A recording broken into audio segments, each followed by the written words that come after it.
Everyone keeps calling this the ultimate Ferrari, the kind of car you buy once and never regret. I don't agree.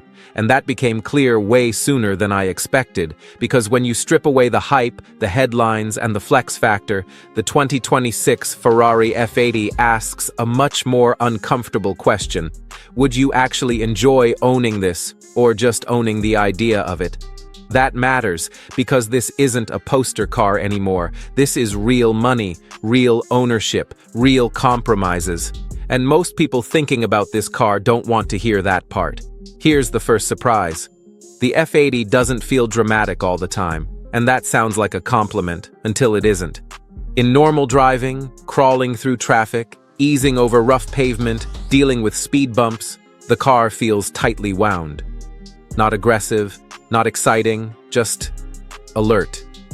Like it's constantly waiting for permission to wake up. That sounds cool on paper. In real life, it can feel tense. You're always aware of the car, the width, the visibility, the attention. It's mentally tiring in a way most buyers don't anticipate. That's the trade-off no one talks about. You don't drive this car casually, ever. Now here's where my opinion started to shift. Get it onto a proper road, not a track fantasy. A real mountain stretch with imperfect asphalt and unpredictable corners. This is where the F80 suddenly makes sense. The car feels smaller than it looks. It flows instead of fighting you. Inputs feel immediate but not scary. And for a brief window, everything clicks. The car stops being a statement and becomes a tool. That moment is the F80 at its best, and it's intoxicating. But it also exposes the second reality check. You only get that feeling when you're driving at a level most owners rarely reach. Below that threshold, the car is impressive but distant. Above it, it's brilliant but demanding. There's very little middle ground. Then comes the ownership moment no brochure prepares you for. You park it, walk away, and realize this car doesn't fade into the background of your life. It dominates it.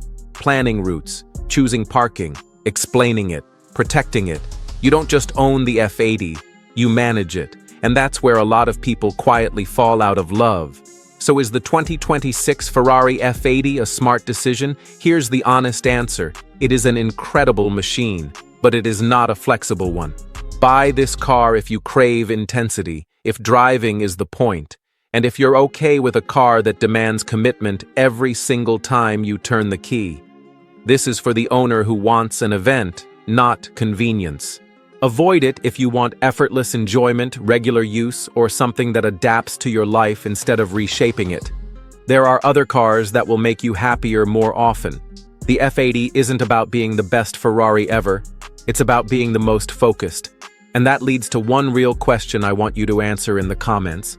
Would you rather own the most extreme version of a dream, or the version you'd actually use? If this helped you see past the hype, hit like, subscribe to Auto Insider, and drop your honest take below.